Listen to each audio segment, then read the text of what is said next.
Friends, welcome to my YouTube channel learning concepts. आज हम लूसेंट्स की सामान्य ज्ञान यानी जीके की लेटेस्ट एडिशन देखेंगे। ये है 2022 की लेटेस्ट एडिशन है और आज हम इसमें इतिहास का पहला लेसन देखते हैं। और सबसे पहले देखते हैं इसमें भारत का इतिहास क्या कहता है। उत्तर में हिमालय से लेकर दक्षिण में समुद्र तक फैला यह उपमहाद्वीप भारतवर्ष के नाम से ज्ञात है, जिसे महाकाव्य तथा पुराणों में भारतवर्ष अर्थात भारतों का देश तथा यहाँ के निवासियों को भारती अर्थात भारत की संतान कहा गया है।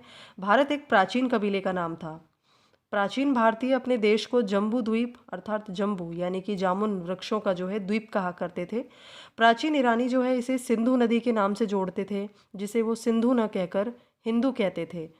यही नाम फिर पूरे पश्चिम में फैल गया और पूरे देश को जो है इसी एक नदी के नाम से जाना जाने लगा। यूनानी इसे जो है इंदे और अरब इसे हिंद कहते थे।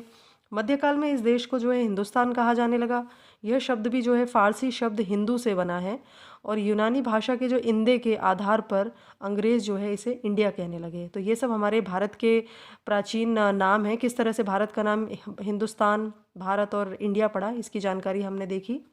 विंध्य की पर्वत श्रृंखला देश को जो है उत्तर और दक्षिण दो भागों में जो है बांटती है।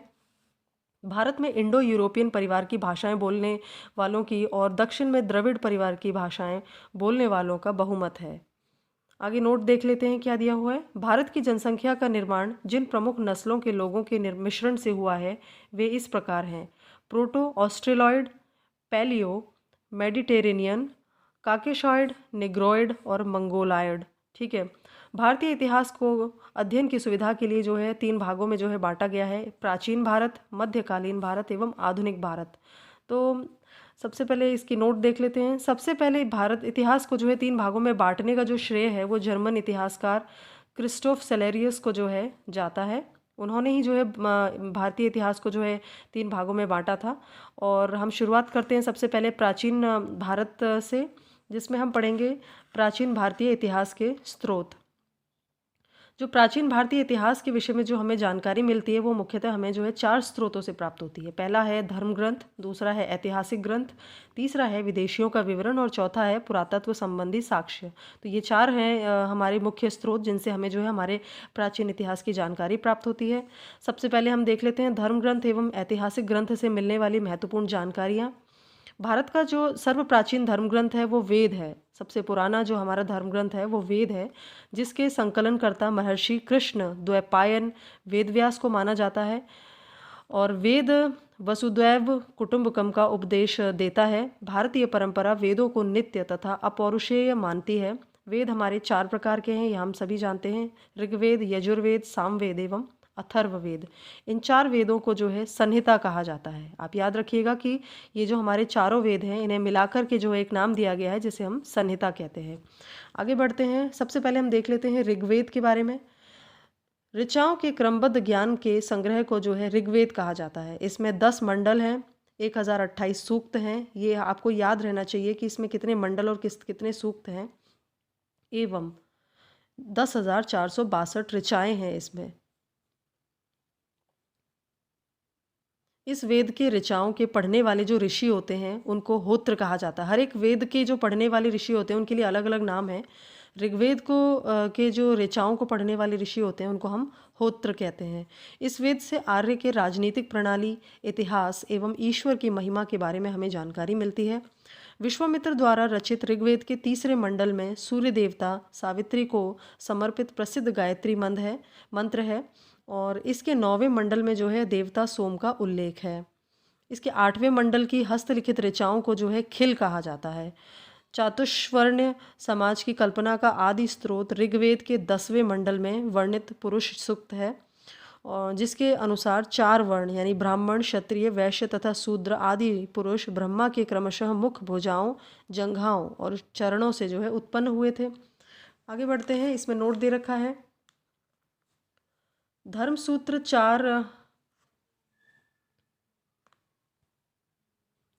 4 प्रमुख जातियों की स्थितियों, व्यवसायों, दायित्वों, कर्तव्यों तथा विशेषाधिकारों में जो है विशिष्ट विभेद करता है। ऋग्वेद के कई परिच्छेदों में प्रयुक्त अधन्य शब्द का संबंध गाय से है।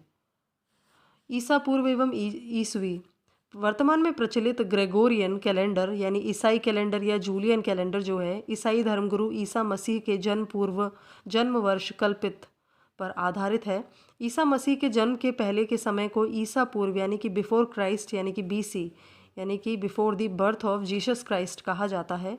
ईसा पूर्व में वर्षों की गिनती उल्टी दिशा में होती है। जैसे महात्मा बुद्ध का जन्म 563 ईसा पूर्व में एवं मृत्यु जो है 483 ईसा पूर्व में हुआ, यानी ईसा मसीह के जन्म के 563 वर्ष पूर्व महात्मा बुद्ध का जन्म एवं 483 वर्ष पूर्व मृत्यु हुई। ईसा मसीह की जन्म तिथि से प्रारंभ हुआ सन ईसवी सन कहलाता है। इसके लिए संक्षेप में ई लिखा जाता है। जैसा कि हम सब जानते हैं, ई को लैटिन भाषा के शब्द एडी में भी लिखा जाता है। एडी यानी एनो डोमिनी, जिसका शाब्दिक अर्थ है in the year of Lord Jesus Christ. Vincent Arthur Smith ने प्राचीन भारत का पहला सुव्यवस्थित इतिहास अर्ली हिस्ट्री ऑफ इंडिया 1904 में तैयार किया। इस पुस्तक के 1/3 भाग में केवल सिकंदर का आक्रमण वर्णित है। इसमें भारत को स्वेच्छाचारी शासन वाला देश कहा गया है, जिसे ब्रिटिश शासन की स्थापना से पहले कभी राजनीतिक एकता का अनुभव नहीं हुआ था। उन्होंने लिखा है, वस्तुतः भारतीय इतिहासकारों का सरोकार शासन के एकमात्र स्वरूप तानाशाही से ही है। वामनावतार के 3 पगों के आख्यान का प्राचीनतम स्रोत ऋग्वेद है। ऋग्वेद में जो है इंद्र के लिए 250 तथा अग्नि के लिए 200 ऋचाओं की रचना की गई है। नोट: प्राचीन इतिहास के साधन के रूप में वैदिक साहित्य में ऋग्वेद के बाद शतपथ ब्राह्मण का स्थान है। दूसरा हमारा जो वेद है वो है यजुर्वेद। सस्वर पाठ के लिए मंत्रों तथा बलि के समय अनुपालन के लिए नियमों का संकलन जो है वो यजुर्वेद कहलाता है। इसके पाठकर्ता को अध्वर्यु कहा जाता है। अध्वर्यु, जैसा कि हमने पढ़ा, ऋग्वेद के जो पाठकर्ता होते हैं उनको होत्र कहते हैं और यजुर्वेद के जो पाठकर्ता होते हैं उनको हम अध्वर्यु कहते हैं। यजुर्वेद में जो है यज्ञों के नियमों एवं विधि विधानों का संकलन मिलता है। इसमें बलिदान विधि का भी वर्णन है। यह एक ऐसा वेद है जो गद्य एवं पद्य दोनों में है। तीसरा है हमारा सामवेद। साम का शाब्दिक अर्थ है गान। इस वेद में मुख्यतः यज्ञों के अवसर पर गाए जाने वाले ऋचाओं यानी मंत्रों का संकलन है। इसके पाठकर्ता को हम उद्रात्र कहते हैं। इसका संकलन ऋग्वेद पर आधारित है। इसमें 1810 सूक्त हैं जो प्रायः ऋग्वेद से लिए गए हैं। इसे भारतीय संगीत का जनक कहा जाता है। इसमें नोट है, यजुर्वेद तथा सामवेद में किसी भी विशिष्ट ऐतिहासिक घटना का वर्णन नहीं मिलता। चौथा हमारा जो वेद है वो है अथर्ववेद। अथर्वा ऋषि द्वारा रचित इस वेद में कुल 731 मंत्र तथा लगभग 6000 पद्य हैं। इसके कुछ मंत्र ऋग्वैदिक मंत्रों से भी प्राचीनतर हैं। औषधों का उल्लेख सबसे पहले अथर्ववेद में मिलता है। ऐतिहासिक दृष्टि से अथर्ववेद का महत्व इस बात में है कि इसमें सामान्य मनुष्यों के विचारों तथा अंधविश्वासों का विवरण मिलता है। पृथ्वी सूक्त अथर्ववेद का प्रतिनिधि सूक्त माना जाता है। इसमें मानव जीवन के सभी पक्षों, गृह निर्माण, कृषि की उन्नति, व्यापारिक मार्गों का गाहन यानी खोज, रोग निवारण, समन्वय, विवाह तथा प्रणय गीतों, राजभक्ति, राजा का चुनाव, बहुत से वनस्पतियों एवं औषधियों, शाप, वशीकरण, प्रायश्चित, मातृभूमि, महात्म्य आदि का विवरण दिया गया है। कुछ मंत्रों में जादू टोने का भी वर्णन है। अथर्ववेद में परीक्षित को कुरुओं का राजा कहा गया है तथा कुरु देश की समृद्धि का अच्छा चित्रण मिलता है। इसमें सभा एवं समिति को जो है प्रजापति की 2 पुत्रियां कहा गया है। सभा एवं समिति को प्रजापति की 2 पुत्रियां बताया गया है। वेदों की भी कई शाखाएं हैं जो वैदिक अध्ययन और व्याख्या से जुड़े विभिन्न दृष्टिकोणों का प्रतिनिधित्व करती हैं। शाकल शाखा ऋग्वेद से जुड़ी एकमात्र जीवित शाखा है। यजुर्वेद को शुक्ल यजुर्वेद और कृष्ण यजुर्वेद 2 शाखाओं में बांटा गया है।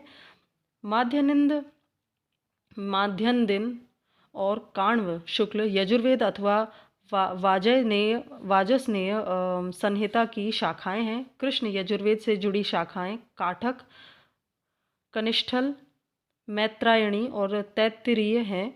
कौथुम, राणायनीय एवं जैमिनीय या तलवकार सामवेद की शाखाएं हैं। अथर्ववेद की शाखाएं शौनक तथा पैपलाद हैं। सबसे प्राचीन वेद ऋग्वेद है एवं सबसे बाद का जो वेद है वो अथर्ववेद है। ये आप ध्यान रखें। आगे है ब्राह्मण, आरण्यक तथा उपनिषद। संहिता के पश्चात ब्राह्मणों, आरण्यकों तथा उपनिषदों का स्थान है। इनमें जो है उत्तर वैदिक कालीन समाज एवं संस्कृति के विषय में जानकारी प्राप्त होती है। ब्राह्मण ग्रंथ वैदिक संहिताओं की व्याख्या करने के लिए गद्य में लिखे गए हैं। प्रत्येक संहिता के लिए अलग अलग ब्राह्मण ग्रंथ हैं जिसे सारणी में दिया गया है। तो यहाँ हम एक बार ये टेबल देख लेते हैं वेद और ब्राह्मण ग्रंथ के बारे में। ऋग्वेद जो है इसका ब्राह्मण ग्रंथ है ऐतरेय व कौशितकी। यजुर्वेद का ब्राह्मण ग्रंथ है तैत्तिरीय व शतपथ। सामवेद का ब्राह्मण ग्रंथ है पंचविश और अथर्ववेद का ब्राह्मण ग्रंथ है कोपथ। इन ब्राह्मण ग्रंथों से हमें परीक्षित के बाद और बिंबिसार के पूर्व की घटनाओं का जो है ज्ञान प्राप्त होता है। ऐतरेय में राज्याभिषेक के नियम एवं कुछ प्राचीन राजाओं के नाम दिए गए हैं। शतपथ में गंधार, शल्य, कैकय, कुरु, पंचाल, कौशल, विदेह आदि राजाओं का उल्लेख मिलता है। वैदिक साहित्य में ऋग्वेद के बाद शतपथ ब्राह्मण का स्थान है। आरण्यक में यज्ञ से जुड़े कर्मकांडों की दार्शनिक तथा प्रतीकात्मक अभिव्यक्ति है। उपनिषदों की संख्या 108 है, जिनमें 13 को जो है मूलभूत उपनिषदों की श्रेणी में रखा गया है। इसमें यज्ञ से जुड़े दार्शनिक विचार, शरीर, ब्रह्मांड, आत्मा तथा ब्रह्म की व्याख्या की गई है। स्त्री की सर्वाधिक गिरी हुई स्थिति मैत्रेयनी संहिता से प्राप्त होती है, जिसमें जुआ और शराब की भांति स्त्री को पुरुष का तीसरा मुख्य दोष बताया गया है। शतपथ ब्राह्मण में स्त्री को पुरुष की अर्धांगिनी कहा गया है। जाबालोपनिषद में चारों आश्रमों का उल्लेख मिलता है। स्मृति ग्रंथों में सबसे प्राचीन एवं प्रामाणिक मनुस्मृति मानी जाती है। यह शुंग काल का मानक ग्रंथ है और नारद स्मृति गुप्त युग के विषय में जानकारी प्रदान करता है। आगे देखते हैं वेदांग एवं सूत्र। वेदों को भली भांति समझने के लिए 6 वेदांगों की रचना हुई है और ये हैं शिक्षा यानी शुद्ध उच्चारण शास्त्र, कल्प कर्मकांडीय विधि, निरुक्त शब्दों की व्युत्पत्ति का शास्त्र, व्याकरण, छंद व ज्योतिष। ये 6 हमारे वेदांग हैं। आगे बढ़ते हैं।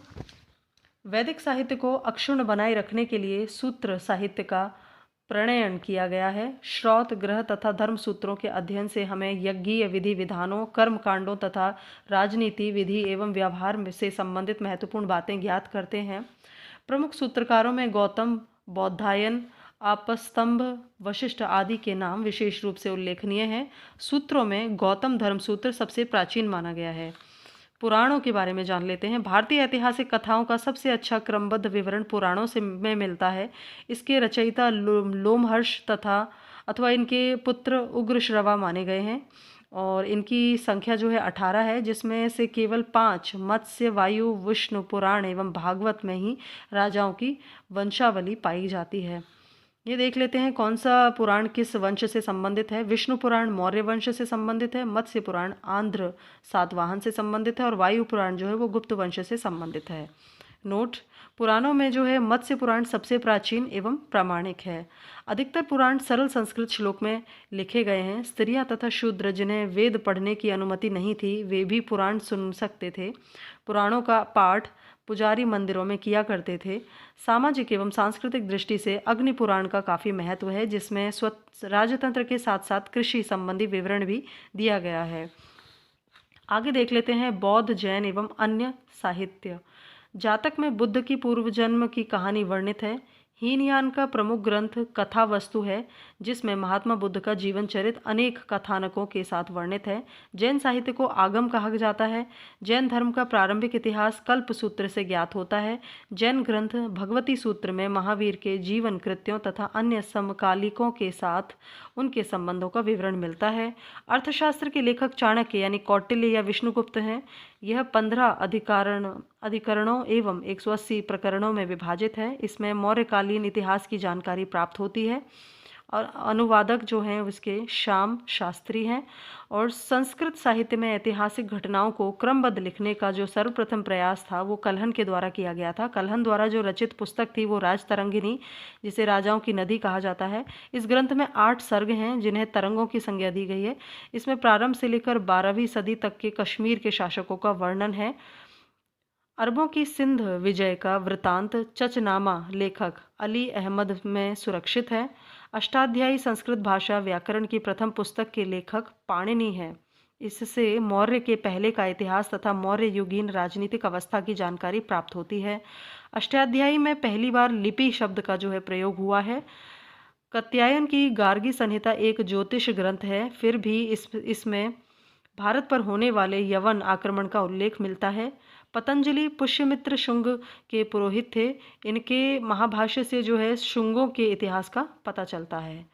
तो आज के लिए फ्रेंड्स इतना ही है। Thank you very much.